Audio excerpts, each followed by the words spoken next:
ദൈവനാമത്തിന് മഹത്വം ഉണ്ടാവട്ടെ. എൻ്റെ പേര് ജോസ്ന ആൻ്റണി. ഞാൻ Ithithanam Changanassery saint Mary's church Changanassery അതിരൂപത അംഗമാണ്. ഞാൻ ഡിസംബർ 6 തീർത്ഥാടന ഉടമ്പടി എടുത്തതാണ്. ഇപ്പം 3 പ്രാവശ്യം ഞാൻ ഉടമ്പടി പുതുക്കി. ഇതെൻ്റെ 2ാമത്തെ ഉടമ്പടി സാക്ഷ്യമാണ്. ഡിസംബർ 17, 2024 ഞാൻ ആദ്യത്തെ സാക്ഷ്യം പറഞ്ഞിരുന്നു. എൻ്റെ 1ാമത്തെ സാക്ഷ്യം എൻ്റെ ജോലിയെ സംബന്ധിച്ചിട്ടുള്ളതാണ്. ഞാൻ നേഴ്സായിട്ട് ദുബായിൽ ജോലി ചെയ്തുകൊണ്ടിരുന്ന ഒരു വ്യക്തിയാണ്. പരിശുദ്ധ അമ്മയുടെ പ്രത്യേക ഇടപെടൽ വഴി എനിക്കൊരു ഇൻ്റർവ്യൂ കിട്ടി. ഞാനത് പാസ്സായി. അതിൻ്റെ പ്രോസസ്സിങ്ങിൽ നിൽക്കുന്ന സമയത്ത് ദുബായിൽ നിന്ന് ഞാൻ റിസൈൻ ചെയ്ത് നാട്ടിൽ വന്നതാണ്. ആ സമയത്താണ് ഞാൻ തീർത്ഥാടന ഉടമ്പടി എടുക്കുന്നത്. അതുവരെ 2019 തൊട്ട് ഞാൻ ഓൺലൈൻ ഉടമ്പടിയിലായിരുന്നു. അന്ന് ഞാൻ ഈ ഉടമ്പടി ഇവിടെ നിന്ന് എടുക്കുമ്പം മാതാവിനോട് എൻ്റെ ഈ ജോലിയുടെ കാര്യം എഴുതുമ്പം ഞാൻ ഭയങ്കര കോൺഫിഡൻ്റ് ആയിരുന്നു. കാരണം എൻ്റെ ജീവിത അനുഭവത്തിൽ മാതാവ് അന്ന് വരെ എന്നെ പ്രത്യേകം അനുഗ്രഹിച്ചിരുന്നു. ഞാൻ ചോദിച്ച ഒന്നും എനിക്ക് ലഭിക്കാതിരുന്നിട്ടില്ല. അപ്പോൾ എൻ്റെ മനസ്സിൽ ഞാൻ ഈ നിയോഗം എഴുതി 2ാം മാസം ഞാൻ കുവൈറ്റിലായിരിക്കും. വരുന്ന ജപമാല റാലി ഒന്നും എനിക്ക് കൂടാൻ പറ്റത്തില്ല, ഞാൻ പെട്ടെന്ന് പോകും. ഇതൊക്കെയായിരുന്നു എൻ്റെ മനസ്സിലുണ്ടായിരുന്നത്. പക്ഷേ ഉടമ്പടി മനുഷ്യൻ്റെ യുക്തിയിലല്ല, ദൈവത്തിൻ്റെ ശക്തിയിലാണ് പ്രവർത്തിക്കുന്നത്. കാലതാമസങ്ങൾ വരുന്നത് ചിലപ്പോഴൊക്കെ നമ്മൾ ഉടമ്പടി കംപ്ലീറ്റ് അങ്ങനെ അനുസരിക്കാത്തത് കൊണ്ട് മാത്രമല്ല, ദൈവത്തോട് നമ്മോട് സംസാരിക്കാനുണ്ട്, ദൈവത്തിൻ്റെ കൂടെ നമുക്കിരിക്കാൻ കുറച്ച് സമയം ദൈവം അനുവദിച്ച് തരുന്നതാണെന്നാണ് അതിൻ്റെ അർത്ഥം. എൻ്റെ നിയോഗത്തിലേക്ക് കിടക്കട്ടെ. എൻ്റെ 1ാമത്തെ നിയോഗം എൻ്റെ ജോലിയാണ്. ഞാൻ പ്രോസസ്സ് സ്റ്റാർട്ട് ചെയ്തിട്ടാണ് റിസിഗ്നേഷൻ ചെയ്തിട്ട് നാട്ടിൽ വരുന്നത്. ആ സമയത്ത് എനിക്ക് അറ്റസ്റ്റേഷൻ നടക്കാൻ വേണ്ടി കൊടുത്തിരിക്കുകയായിരുന്നു. യൂഷ്വലി കുവൈറ്റ് അറ്റസ്റ്റേഷൻ ചെയ്യാൻ വേണ്ടിയിട്ട് 45 ദിവസം വരെ സമയമെടുക്കും. പക്ഷേ 90 ദിവസങ്ങൾ കഴിഞ്ഞിട്ടും എൻ്റെ അറ്റസ്റ്റേഷൻ നടന്നിരുന്നില്ല. ഞാൻ 1ാമത്തെ ഉടമ്പടി എടുത്ത് 90 ദിവസം കഴിഞ്ഞു. എൻ്റെ ഉടമ്പടിയിൽ ഒന്നും സംഭവിച്ചില്ല. 2ാമത്തെ ഉടമ്പടി പുതുക്കി പ്രാർത്ഥിച്ചുകൊണ്ടിരുന്നു, ഒന്നും നടക്കുന്നില്ല. ഞാൻ ഏപ്രിൽ മന്ത് വന്നിട്ട് ജോസഫ് അച്ഛനെ കണ്ടു. അച്ഛൻ എന്നെ ബ്ലെസ് ചെയ്തു. അച്ഛൻ എനിക്ക് വേണ്ടി മാതാവിനോട് പ്രാർത്ഥിച്ചിരുന്ന സമയത്ത് എനിക്ക് മാതാവിൻ്റെ മെസ്സേജ് വന്നു. മാതാവ് എന്നോട് സംസാരിച്ചു. 1 വർഷം കഴിയാതെ എനിക്ക് യാത്ര ചെയ്യാൻ സാധിക്കില്ല, കർത്താവ് പലതും എന്നെ പഠിപ്പിക്കാൻ ആഗ്രഹിക്കുന്നു എന്നുള്ള കാര്യം മാതാവ് എന്നോട് സംസാരിച്ചു. പക്ഷേ ഫസ്റ്റ് ഇത് കേട്ടപ്പം ഞാൻ ഒട്ടും മാതാവ് സംസാരിക്കുമ്പോൾ ഞാൻ ഇതിനോട് ഓക്കെ ആയിരുന്നില്ല. കാരണം എൻ്റെ ആഗ്രഹം നാട്ടിൽ നിൽക്കാൻ എനിക്ക് താല്പര്യമില്ല, എനിക്ക് പുറത്തു പോകണമെന്നുള്ളതായിരുന്നു. പക്ഷേ ദൈവത്തിൻ്റെ പ്രൊസീജിയർ ഇതാണ്, ദൈവം ആഗ്രഹിക്കുന്നത് ഇതാണെന്ന് അന്ന് ഈ അൾത്താരയുടെ മുന്നിൽ ഇരുന്ന് തന്നെ മാതാവ് എന്നോട് പറഞ്ഞു തന്നിട്ടുണ്ടായിരുന്നു.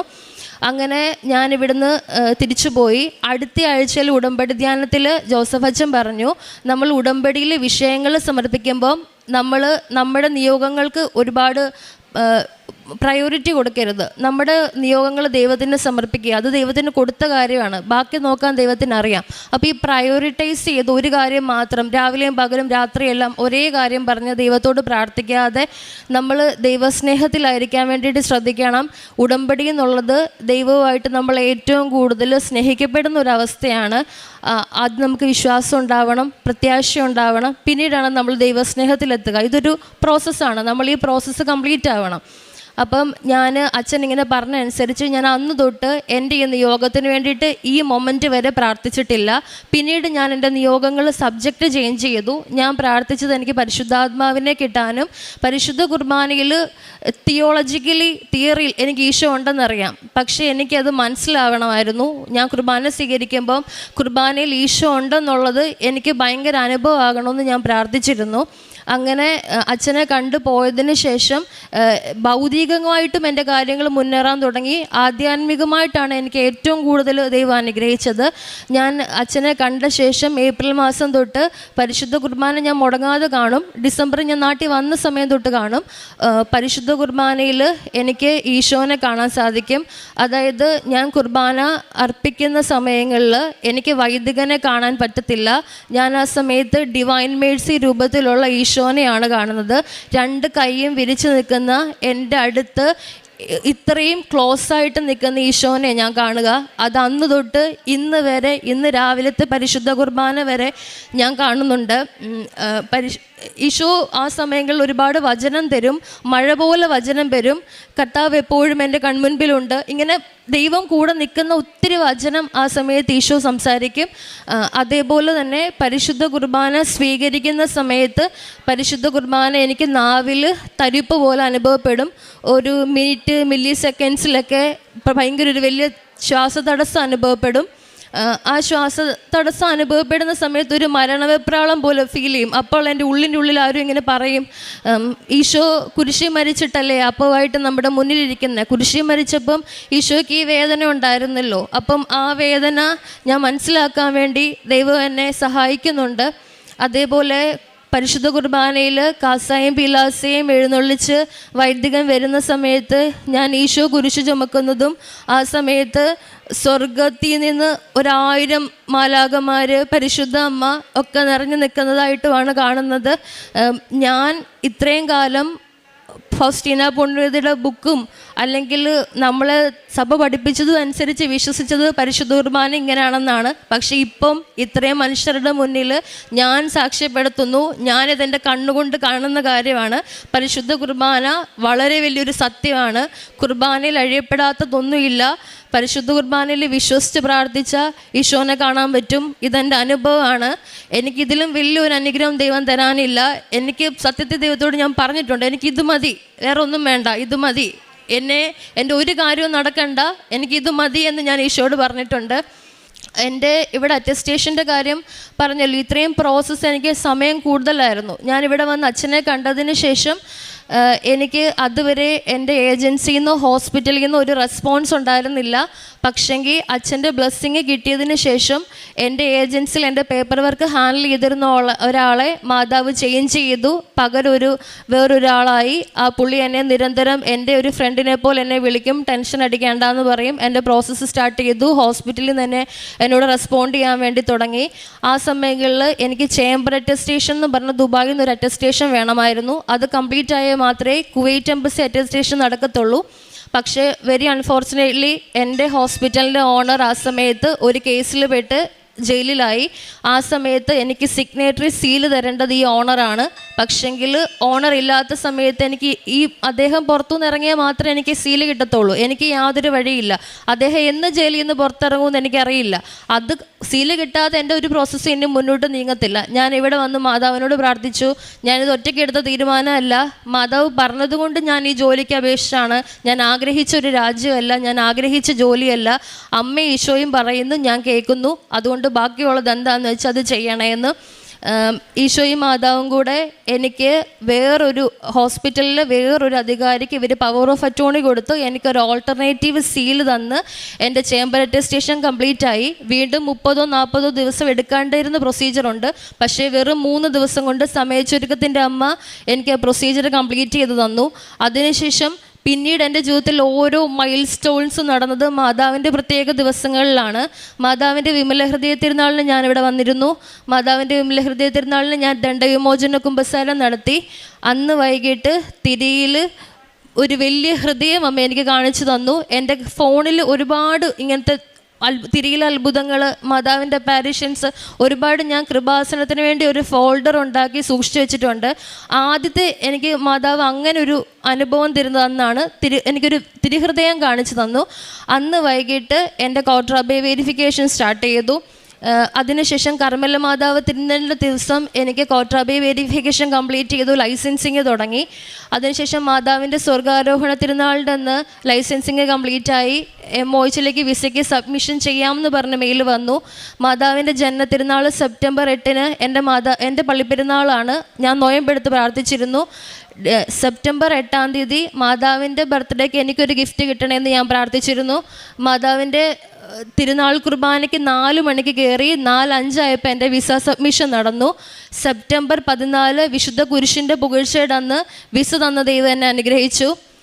അതിനുശേഷം സെപ്റ്റംബർ 18 എനിക്ക് മെഡിക്കലായിരുന്നു.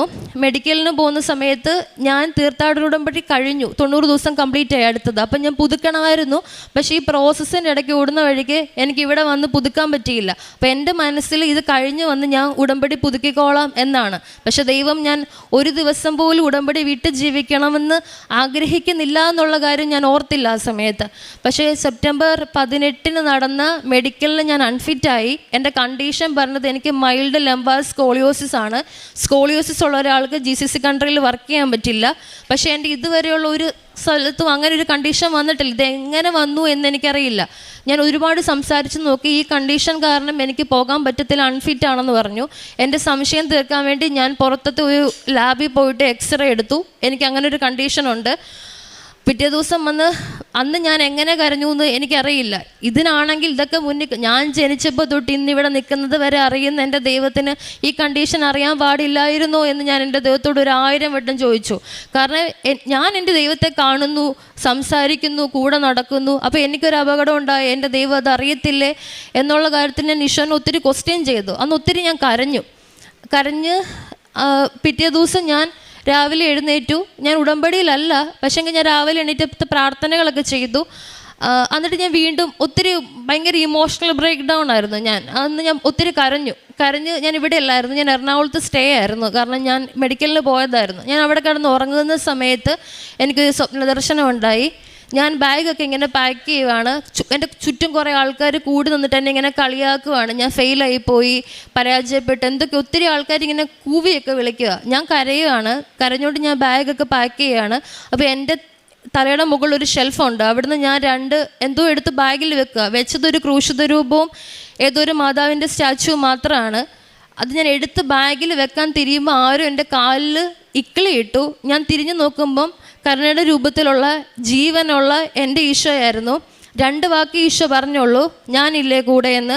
അങ്ങനെ 2 പ്രാവശ്യം ഈശോ എന്നോട് പറഞ്ഞു, ഞാനില്ലേ കൂടെ എന്ന്. ഇത് കേട്ടതും ഞാൻ ഞെട്ടി എഴുന്നേൽക്കുകയാണ് ചെയ്തത്. എഴുന്നേൽപ്പോൾ എനിക്ക് ആത്മാവിൽ നിന്ന് ഭയങ്കര പ്രചോദനം ഉണ്ടായി ഓൺലൈൻ ഉടമ്പടി എടുക്കാൻ. ഞാൻ അപ്പം തന്നെ ഓൺലൈൻ ഉടമ്പടിയിൽ ഒരു നിയോഗം എഴുതിയിട്ടുള്ളൂ, എനിക്ക് മെഡിക്കൽ ഫിറ്റ് ആവണം, എനിക്ക് ഇങ്ങനൊരു കണ്ടീഷൻ ഉണ്ടാവാൻ പാടില്ല. ദൈവത്തിന് ഒരൊറ്റ ദിവസമേ ഉള്ളൂ, എന്താ ചെയ്യേണ്ടതെന്ന് എനിക്കറിയില്ല. ദൈവം, ഞാൻ വിശ്വസിക്കുന്നു ദൈവം ഇതെനിക്ക് തരുന്ന കാനാൻ ദേശമാണ്. ഈ മോശയും കൂട്ടരും ഇത്രയും വർഷം എടുത്തിട്ടല്ലേ അവിടെ പോകുന്നത്. എനിക്ക് ദൈവം 1 വർഷമല്ലേ തന്നുള്ളൂ അവിടം വരെ പോകാൻ. അതുകൊണ്ട് ദൈവത്തിൻ്റെ വലിയ പദ്ധതിയായിട്ടാണ് ഞാൻ ഇതിനെ കണ്ടുകൊണ്ടിരിക്കുന്നത്. അപ്പം ഞാൻ ഈശോയോട് ഇത് പറഞ്ഞു, ഉടമ്പടി എടുത്തു, പ്രാർത്ഥിച്ചു. അതേ സമയത്ത് ഞാൻ സ്വപ്നം കാണുമ്പം എൻ്റെ അനിയത്തിക്ക് ഒരു സ്വപ്നദർശനം ഉണ്ടായി. അവൾ ആ സമയത്ത് ദുബായിലാണ്. അവൾ കാണുന്നത് ഞാനും എൻ്റെ അനിയത്തിയും കൂടെ നടന്നു പൊയ്ക്കൊണ്ടിരിക്കുകയാണ്. ഒരു ദേവാലയം, മാതാവിൻ്റെ നിത്യസഹായ മാതാവിൻ്റെ ഒരു ദേവാലയത്തെ അങ്ങ് കാണാൻ ഞങ്ങൾക്ക് അങ്ങോട്ട് നടന്നു പോയിക്കൊണ്ടിരിക്കുന്നത്.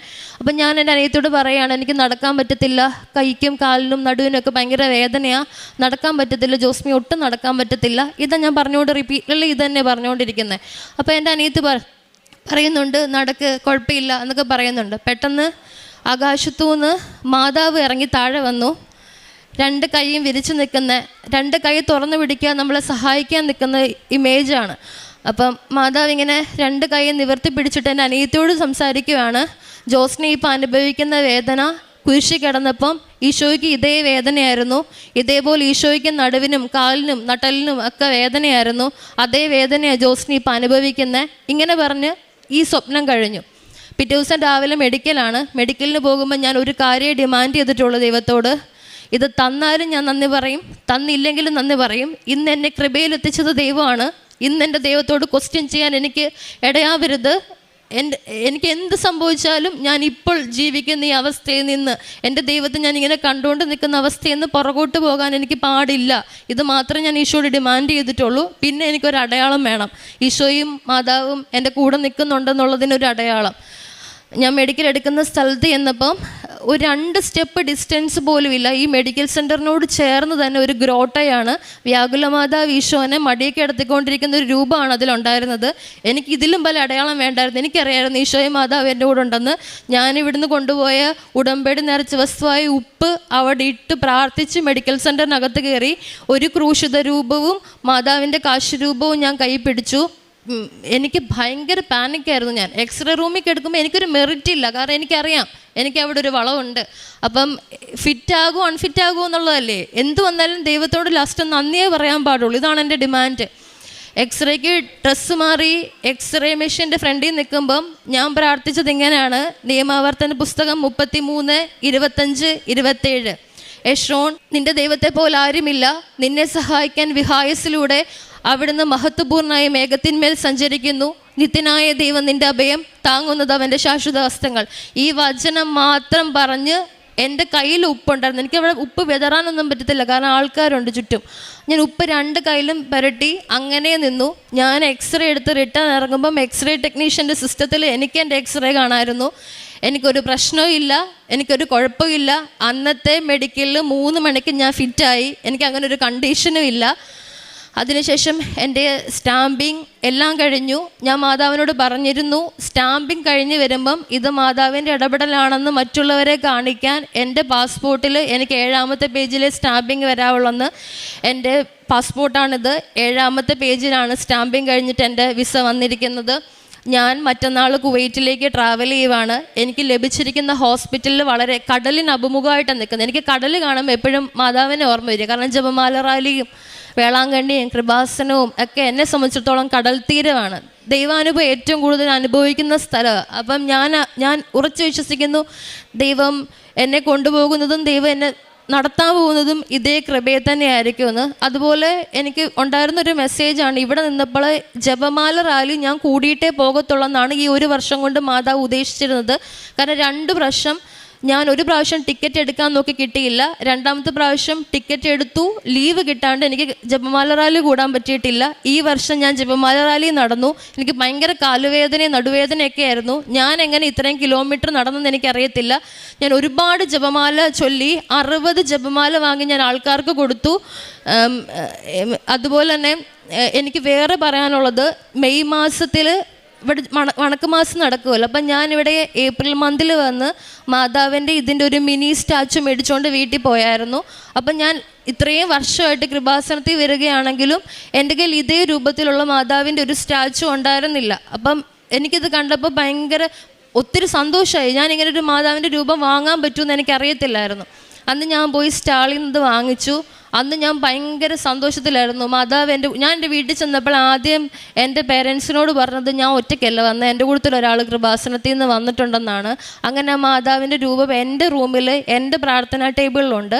അപ്പം എനിക്കൊരു ഇതുണ്ട്, ഞാൻ പ്രീവിയസ് സാക്ഷ്യത്തിലും പറഞ്ഞിട്ടുണ്ട്, ഞാൻ ഭയങ്കര അറ്റാച്ച്ഡാണ് ഈശോയോടും മാതാവിനോടും. എനിക്ക് വേറെ മോട്ടിവേഷണൽ സ്പീക്കേഴ്സ് ഒന്നുമില്ല. എനിക്ക് എന്ത് പ്രശ്നം വന്നാലും ഞാൻ ബൈബിളാണ് എടുത്ത് വായിക്കുക. സംസാരിക്കുന്നത് ഈശോയാണ്, എൻ്റെ ബെസ്റ്റ് ഫ്രണ്ട് ഈശോയാണ്. എനിക്കൊരു വലിയ അഫെക്ഷനുണ്ട് ദൈവത്തോട്. അപ്പം അതിൻ്റെ ദൈവം തന്ന വലിയ കൃപയാണ്. അപ്പം ഞാനിങ്ങനെ ഈശോയുടെ മാതാവിൻ്റെ കൂട്ടത്തിലിരുന്ന് സെൽഫിയും ഫോട്ടോയൊക്കെ എടുക്കും. ഇങ്ങനെ ചെറിയൊരു സൈക്കോസിസ് എനിക്കുണ്ട്. ഞാൻ ഒറ്റയ്ക്ക് ഇരിക്കും, ഇവർ കൂട്ടത്തിലൊക്കെ ഇരുന്ന് ഇങ്ങനെ സെൽഫി എടുക്കാത്ത ഫോണിലിടും. ഇത് ഞാൻ നോർമലി ചെയ്യുന്നൊരു കാര്യമാണ്. ഒരു സൺഡേ മെയ് മാസത്തിൽ എനിക്ക് മെയ് 21-ന് എനിക്കന്ന് ഭയങ്കര സങ്കടമായിരുന്നു. കാരണം എൻ്റെ പ്രൊസീജിയർ ഇതാണ്, എൻ്റെ പ്രോസസ്സ് ഇതുകൊണ്ടാണ് ഡിലേ ആകുന്നതെന്ന് എനിക്കറിയാം. പക്ഷേ ഒത്തിരി പേരിങ്ങനെ ചോദിക്കുമല്ലോ, എന്താ പോകാത്തെ, എന്താ നടക്കാത്തെ. അപ്പം എനിക്കറിയാം ഇത് ഇപ്പോഴേ പോകത്തുള്ളൂ. കേൾക്കുന്നവർക്ക് ഇത് എങ്ങനെയാണെന്ന് മനസ്സിലാവില്ല. കാരണം മാനുഷികമായ ചിന്തയിൽ ഇത് വർക്കാവത്തില്ലല്ലോ, മറ്റുള്ളവർക്ക് പറഞ്ഞാൽ മനസ്സിലാവത്തില്ല. ഇത് മനസ്സിലാകണമെങ്കിലേ ദൈവം അനുഗ്രഹിക്കണം. അപ്പം ഞാൻ ആൾക്കാരിങ്ങനെ ഒത്തിരി കുത്തി സംസാരിക്കുമൊക്കെ നടക്കും, ഈശോയ്ക്ക് അറിയാം എന്ന് മാത്രമേ ഞാൻ പറയത്തുള്ളൂ. ആൾക്കാരോട് ചോദിച്ചിട്ടുണ്ട്, എങ്ങനെ ഇത്രയും ധൈര്യത്തിലൊക്കെ നിൽക്കാൻ പറ്റുന്നു, ഇത്രയും വർഷമായില്ലേ, 1 വർഷത്തോളമായില്ലേ നാട്ടിൽ വന്ന് നിൽക്കുന്നത്. പക്ഷെ എനിക്ക് പേടിയും ടെൻഷനൊന്നുമില്ല. ഞാൻ ഭയങ്കര സന്തോഷത്തിലാണ്. ഒരു കുർബാനയെങ്കിലും ഒരു ദിവസം അർപ്പിക്കാമല്ലോ എന്നുള്ള സന്തോഷത്തിലാണ് ഞാൻ നിൽക്കുന്നത്. ഇപ്പോഴത്തെ സങ്കടം അതാണ്, ഇനി കുർബാന എങ്ങനെ കാണും, അതാണ് എൻ്റെ ടെൻഷൻ. അപ്പോൾ അന്ന് സൺഡേ ആണ്, കുർബാനയ്ക്ക് പോകണം. ഉച്ച കഴിഞ്ഞിട്ടാണ് പോകുന്നത്. അന്ന് എനിക്ക് ഒത്തിരി എന്തോ സങ്കടമുള്ള ദിവസം. ഞാനിങ്ങനെ മാതാവിൻ്റെ സ്റ്റാച്ചുവും പിടിച്ച് മാതാവിനോട് കുറേ വർത്താനം പറഞ്ഞു, കരഞ്ഞു. ഇതേ മാതാവിൻ്റെ രൂപം കെട്ടിപ്പിടിച്ച് കുറച്ച് സമയം കിടന്നുറങ്ങി. എഴുന്നേറ്റിട്ട് പള്ളിയിൽ പോവാണ്. പെട്ടെന്ന് എനിക്ക് തോന്നി ഫോട്ടോ എടുക്കണം, എനിക്കുള്ളതാണല്ലോ ഇങ്ങനെ. അതുകൊണ്ട് ഞാൻ ഒരു സെൽഫി എടുത്തു മാതാവുമായിട്ട്. അപ്പോൾ ഈ സെൽഫി എടുക്കുന്ന സമയത്ത് എൻ്റെ ഫോണിൽ ഫ്ലാഷ് ഓണായി. പക്ഷെ എൻ്റെ ഫോണിൽ ഫ്ലാഷ് ചേഞ്ച് ചെയ്തിട്ടാലേ ഫോട്ടോ അങ്ങനെ ഫ്ലാഷ് ഓൺ ആവത്തുള്ളൂ. 2 പ്രാവശ്യം ഫ്ലാഷ് വന്നു. അത് ഞാനപ്പോൾ മനസ്സിലോർത്ത് തന്നു ഇപ്പോൾ ഫ്ലാഷ് വന്നേന്ന്. പക്ഷെ ഞാനപ്പോൾ ചെക്ക് ചെയ്യാനൊന്നും പോയില്ല. ഈ മാതാവിൻ്റെ കഴുത്തയിൽ ഞാനൊരു ചെറിയ മണിക്കൊന്ത ഇട്ട് കൊടുത്തിട്ടുണ്ടായിരുന്നു. ഈ മണിക്കൊന്ത കിട്ടിയതിന് വലിയൊരു കഥയുണ്ട്. ഇത് മാതാവ് എനിക്ക് തന്ന കൊന്തയാണെന്ന് ഞാൻ വിശ്വസിച്ചിരുന്നതാണ്. കാരണം എനിക്കൊരു അപരിചിതൻ, ഒരു പാകിസ്ഥാനി മനുഷ്യൻ എനിക്ക് കൊണ്ടു തന്നിരുന്ന, ദുബായിലായിരുന്ന സമയത്ത് കൊണ്ടു തന്നിരുന്ന ഒരു കൊന്തയാണിത്. ഞാൻ ഒരു പ്രാവശ്യം ഈ കൊന്ത എനിക്ക് വേണ്ട, ഇത് പലരും ഉപയോഗിച്ചതല്ലേ, എന്തെങ്കിലും അസുഖം വരും, കുറേ ആൾക്കാരെ കയ്യിൽ നിന്ന് മാറിയതായിരിക്കും എന്നൊക്കെ പറഞ്ഞ് ഞാൻ ഈ കൊന്ത ഉപേക്ഷിച്ചതാണ്. പക്ഷെ എങ്ങനെ പോയാലും രണ്ടാം പോക്ക് ഈ കൊന്ത എൻ്റെ കയ്യിൽ തന്നെ തിരിച്ചു വരും. ഇതെങ്ങനെ വരുന്നെന്ന് എനിക്കറിയത്തില്ല. അവസാനം ഞാൻ പാക്ക് ചെയ്ത് നാട്ടിൽ വരുമ്പോൾ വീണ്ടും ഈ കൊന്ത എൻ്റെ കയ്യിൽ, അങ്ങനെ കൊന്ത കൊണ്ടുവന്നതാണ്. അങ്ങനെ മാതാവ് തന്ന കൊന്തയാന്ന് പറഞ്ഞ് ഞാൻ ഈ സ്റ്റാച്ചുവിൽ ഈ മണിക്കൊന്ത ഇട്ടിരുന്നു. ഇതിൻ്റെ കുരിശ് ഒത്തിരി വലിയ കുരിശാണ്. മാതാവിൻ്റെ സ്റ്റാച്ചുവിൽ മാതാവിൻ്റെ കൈ വളരെ ചെറിയ കൈയാണ്. ഞാൻ വൈകിട്ട് കുർബാന കഴിഞ്ഞ് വന്ന് കിടന്നുറങ്ങാൻ കിടക്കുന്ന സമയത്ത് എനിക്ക് ഈ ഫോട്ടോ ചെക്ക് ചെയ്യാനൊരു ആത്മപ്രചോദനം ഉണ്ടായി. അങ്ങനെ ഞാൻ ചെക്ക് ചെയ്തിരുന്ന സമയത്ത് മാതാവിൻ്റെ കൈക്കുള്ളിൽ മാതാവ് ഈ കുരിശ് ഇങ്ങനെ പിടിച്ചിരിക്കുക. കുരിശ് ഒരിക്കലും ആ കൈയുടെ ഉള്ളിൽ കയറില്ല. എൻ്റെ കയ്യിൽ ഫോട്ടോ ഉണ്ട്. ഞാൻ 10-20 പ്രാവശ്യം വീണ്ടും ആ കുരിശ് അങ്ങനെ കൈക്കുള്ളിൽ കയറ്റാൻ പറ്റുമെന്ന് ട്രൈ ചെയ്തു. പക്ഷെ ഒരിക്കലും പോസിബിൾ അല്ല. ആ കുരിശ് മാതാവിൻ്റെ കൈയുടെ ഉള്ളിൽ കയറത്തില്ല. പക്ഷേ ഈ ഫോട്ടോയിൽ കാണുന്നത് മാതാവ് കുരിശ് ഇങ്ങനെ ഉയർത്തിപ്പിടിച്ച് നിൽക്കുവാണ്. മാതാവിൻ്റെ കണ്ണിന് ഭയങ്കര ജീവനുള്ളതുപോലെയാണ്. അങ്ങനെ മാതാവ് അതെൻ്റെ കയ്യിലുണ്ട്. അതേപോലെ മഴവിൽ തന്ന മാതാവ് എൻ്റെ ഉടമ്പടി സ്ഥിരീകരിച്ചിട്ടുണ്ട്. എനിക്ക് ഒരുപാട് പ്രാവശ്യം സുഗന്ധ അഭിഷേകം, അത് ഈ സ്പ്രേ കുപ്പിയൊക്കെ നിലത്ത് വീണ് പൊട്ടും. എൻ്റെ അപ്പുറത്തൊരു കുപ്പി പൊട്ടിയ എന്ത് സ്മെല്ല് വരും, അതേപോലെയാണ്. ഒരു പ്രാവശ്യമൊക്കെ ഞാൻ വീട്ടിൽ നിന്ന് ഇറങ്ങി പുറത്തു പോയി നിന്നിട്ടുണ്ട്. പെട്ടെന്ന് ടെൻഷനായി, ഇത്രയും സ്മെല്ല് എങ്ങനെയാണ് വരിക. അങ്ങനെ അനുഭവങ്ങൾ ഉണ്ടായിട്ടുണ്ട്. തിരിയിൽ എനിക്ക് മാതാവ് ഹൃദയം, അതുപോലെ തന്നെ സീഡ്, ഒരു വിത്തിൻ്റെ ഷേപ്പ്, ഒരുപാട് പ്രാവശ്യം പൂക്കളുടെ ഷേപ്പ്, അതുപോലെ ഓരോ നമ്പേഴ്സ്, ഇങ്ങനെ മിക്കവാറും കാണും. എല്ലാ എടുത്ത വീഡിയോയും ഫോട്ടോസും ആയിട്ട് ഞാൻ വെച്ചിട്ടുണ്ട്. ഇങ്ങനെ കാണാൻ പറ്റും. അതുപോലെ എൻ്റെ രണ്ടാമത്തെ സാക്ഷ്യം ഈ പരിശുദ്ധ കുർബാനയുടെ സാക്ഷ്യമാണ്. ജീവിക്കുന്ന ദൈവത്തെ കണ്ണിൽ കാണാൻ പറ്റുന്നതാണ് എൻ്റെ രണ്ടാമത്തെ സാക്ഷ്യം.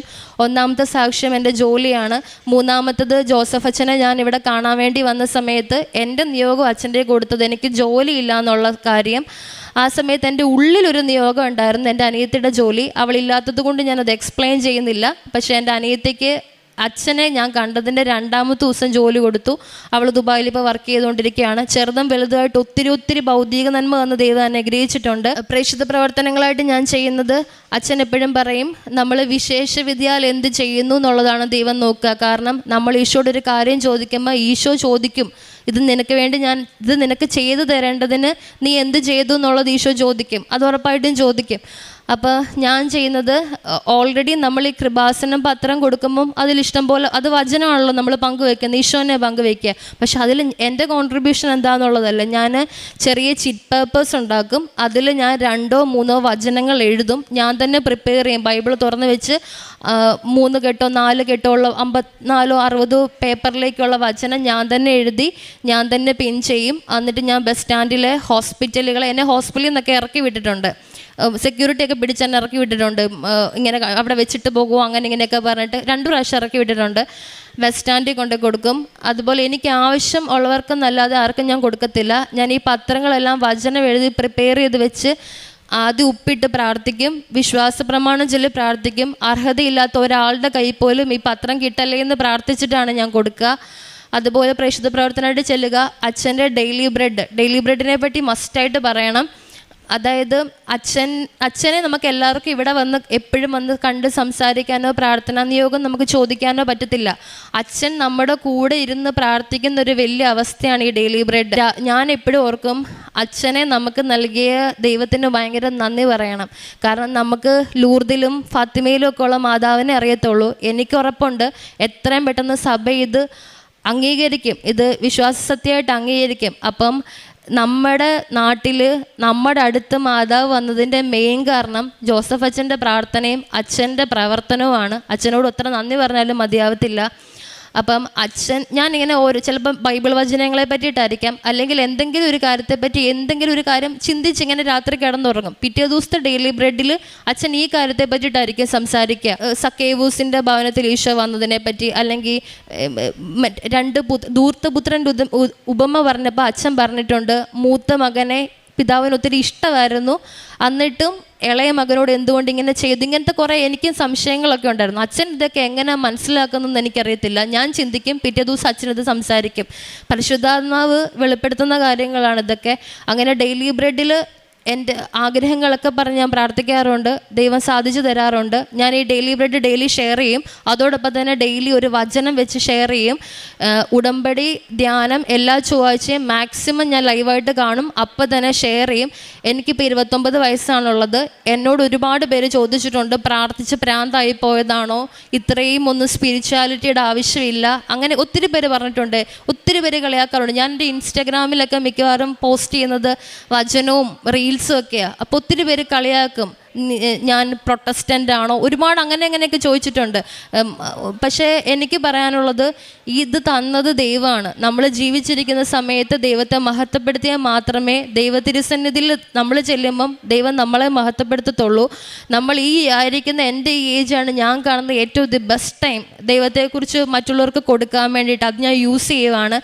അതുപോലെ കാരുണ്യപ്രവർത്തികളായിട്ട് ഞാൻ ചെയ്യുന്നത്, ഞാൻ പൊതിച്ചോറ് വീട്ടിൽ നിന്ന് പ്രിപ്പയർ ചെയ്യത്തില്ല. കാരണം വീട്ടിൽ നിന്ന് പ്രിപ്പയർ ചെയ്താൽ പപ്പയുടെയൊക്കെ കോൺട്രിബ്യൂഷൻ അതിനകത്ത് വരുന്നതുകൊണ്ട് ഞാൻ ഇവരൊന്നും അറിയാതെ പോയി, എനിക്ക് തോന്നി ഈ കടയിലുള്ളവർക്ക് ഇന്ന് കച്ചവടം കുറവാണ്, അങ്ങനെയുള്ളൊരു സ്ഥലത്ത് പോയി പൈസ കൊടുത്ത് പൊതിച്ചോറ് മേടിച്ചിട്ട് ഞാനത് ലോട്ടറി വിൽക്കുന്ന ആൻറ്റിമാർക്ക്, അങ്കിളുമാർക്ക്, റോഡിൽ ആരും ഇല്ലാതെ ഇരിക്കുന്നവർക്ക് അങ്ങനെയൊക്കെ കൊണ്ടു കൊടുക്കും.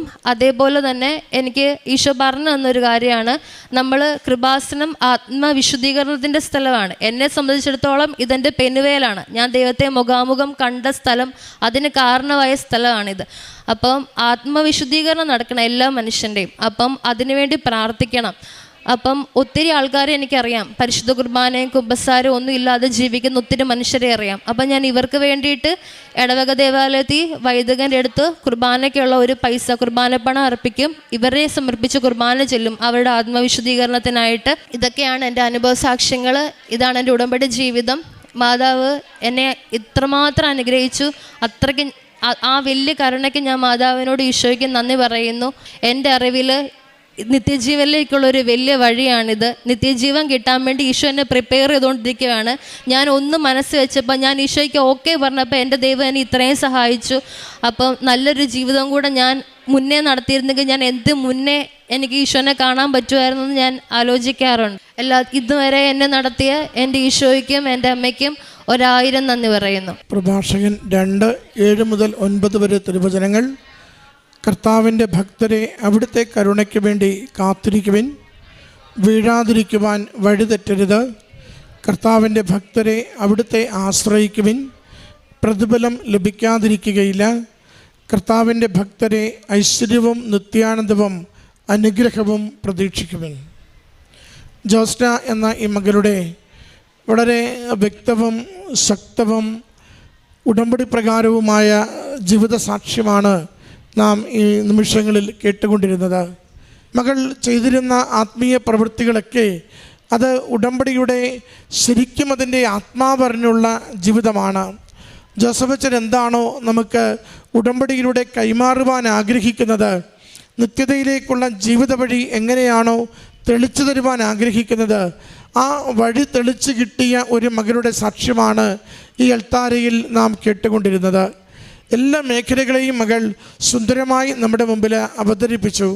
അത് ആത്മീയ ജീവിതത്തിൻ്റെ ആഴമാണെങ്കിലും ദൈവസ്നേഹത്തോടുകൂടി ദരിദ്രരോടും അഗതികളോടുമുള്ള കാരുണ്യ പ്രവൃത്തികളാണെങ്കിലും സുവിശേഷത്തെ ഹൃദയത്തോട് ചേർത്ത് പിടിച്ച് ഏത് സാഹചര്യത്തിലും ഏത് പ്രതിസന്ധിയിലും തനിക്ക് തന്നെ അനുഗ്രഹങ്ങളില്ലാതിരിക്കുന്ന വരണ്ട കാലത്തും ദൈവനാമത്തെ മഹത്വപ്പെടുത്തിക്കൊണ്ട് മറ്റുള്ളവർക്ക് സുവിശേഷം പങ്കുവയ്ക്കുവാൻ കിട്ടുന്ന എല്ലാ സാധ്യതകളെയും ഉപയോഗിക്കുന്നത്, അത് കൃപാസനം പത്രം കൈമാറുന്നതാവട്ടെ, യൂട്യൂബിലെ പ്രാർത്ഥനകൾ ഷെയർ ചെയ്യുന്നതാവട്ടെ, സാക്ഷ്യങ്ങൾ ഷെയർ ചെയ്യുന്നതാവട്ടെ, മകൾക്ക് കിട്ടുന്ന സ്വപ്ന ദർശനങ്ങൾ, അടയാളങ്ങൾ അതൊക്കെ പങ്കുവയ്ക്കുന്നതാവട്ടെ, ഓരോന്നും ദൈവനാമം മഹത്വപ്പെടുത്തുവാൻ വേണ്ടി മകൾ എങ്ങനെ ജീവിതത്തെ ഉരുക്കി തേച്ച് മിനുക്കി എടുത്തുവെന്ന് ഈ വാക്കുകളിലൂടെ സാക്ഷ്യപ്പെടുത്തുകയാണ്. ഉടമ്പടി വിശ്വസ്തയോടെ ജീവിക്കുന്നവർക്ക് ദൈവാനുഗ്രഹം വളരെ ക്രിസ്റ്റൽ ക്ലിയറായിട്ട് കാണുവാൻ സാധിക്കും. മകൾ പറയുന്നുണ്ട്, ഒരു ദിവസം മുമ്പ് മകളുടെ മെഡിക്കൽ ഫിറ്റ്നസ് തയ്യാറാകുമ്പോൾ അത് മെഡിക്കൽ ഫിറ്റല്ല എന്ന രീതിയിൽ റിപ്പോർട്ട് കിട്ടുന്നുണ്ട്. സോറിയാസിസ് എന്ന ഒരു പ്രത്യേക വിഭാഗത്തെ അതിന് തടസ്സമായി പറയുകയും ചെയ്യുന്നുണ്ട്. അത് മകൾക്ക് വിദേശത്തേക്ക് പോകുവാൻ, കുവൈറ്റിൽ ജോലിക്ക് വേണ്ടി പോകുവാൻ ഒക്കെ തടസ്സമായി മാറുന്നുണ്ട്. മകൾ പറയുന്നുണ്ട്, ഞാൻ വീണ്ടും അന്നെൻ്റെ തീർത്ഥാടക ഉടമ്പടി തീർന്നുവെങ്കിലും ഞാൻ വീണ്ടും ഓൺലൈൻ ഉടമ്പടി എടുത്തുകൊണ്ട് അമ്മയുടെ കരങ്ങളിലേക്ക് ഈശോപ്പയ്ക്ക് മുഴുവനായി സമർപ്പിച്ച് ആ ദിവസം മുഴുവനും ഞാൻ പ്രാർത്ഥനയിലും കണ്ണീരിലും എൻ്റെ ജീവിതത്തെ അമ്മ മാതാവ് സഹായിക്കുവാൻ വേണ്ടിയാണ് നിരന്തരം പറഞ്ഞുകൊണ്ടിരുന്നത്. അത് ആ നിയോഗമാണ് ശ്രേഷ്ഠമായിട്ടുള്ളത്. എനിക്ക് നാളെ ഫിറ്റ്നസ് കിട്ടിയാലും ഇല്ലെങ്കിലും ദൈവനാമത്തെ മഹത്വപ്പെടുത്തി നന്ദി പറയുവാൻ എന്നെ സഹായിക്കണം. പ്രിയമുള്ളവരെ, ഇതൊരു പ്രത്യേക പ്രാർത്ഥനയാണത്. നമ്മുടെ കഷ്ടകാലത്തും സമൃദ്ധിയുടെ നാളുകളിലും നമ്മുടെ സങ്കടങ്ങളിലും സന്തോഷങ്ങളിലും ദൈവത്തിന് നന്ദി പറഞ്ഞ് ജീവിക്കുവാൻ ഒരു മനസ്സ് രൂപപ്പെടുത്തിയെടുക്കുക. അതെളുപ്പം നമുക്ക് സാധിക്കില്ല. ഒരു ആത്മീയ അടിത്തറയുണ്ടെങ്കിൽ മാത്രമേ ജീവിതത്തിൻ്റെ ഏതൊരു വിഭിന്നമായ സാഹചര്യത്തിലും ദൈവത്തിന് നന്ദി പറയുവാൻ പറ്റുകയുള്ളൂ. ഹബക്കൂക്ക് പ്രവാചകൻ്റെ പുസ്തകം 3-ാം അധ്യായം അവസാന വാക്കുകൾ നാം വായിക്കുന്നുണ്ടല്ലോ.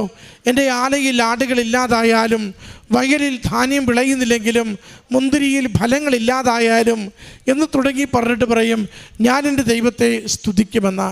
കാരണം എൻ്റെ ജീവിതത്തിന് ഇപ്പോഴുള്ള സാഹചര്യമല്ല, മറിച്ച് എനിക്ക് ദൈവം നൽകിയ ജീവശ്വാസമാണ് ദൈവത്തെ സ്നേഹിക്കുവാൻ, ദൈവത്തിന് നന്ദി പറയുവാൻ, ദൈവത്തിന് വേണ്ടി ജീവിക്കുവാൻ ഓരോ നിമിഷവും എന്നെ ശക്തിപ്പെടുത്തുന്നത്. അതിൻ്റെ സാക്ഷ്യമാണ് മകൾ ഈ അൾത്താരയിൽ പങ്കുവയ്ക്കുന്നത്. നിരന്തരം ദൈവാത്മാവിൻ്റെ പ്രവർത്തനമനുസരിച്ച് ദൈവസ്നേഹത്തോടുകൂടി കൃപാസനം പ്രത്യക്ഷീകരണ മാതാവിൻ്റെ കരം പിടിച്ച് യേശുവിനൊപ്പം സഞ്ചരിക്കുക. അതിൽ ബാഹ്യമായ എന്ത് കേട്ടാലും അതൊന്നും തടസ്സമാവില്ല, അതൊന്നും ഇകഴ്ത്തുന്നതാവില്ല.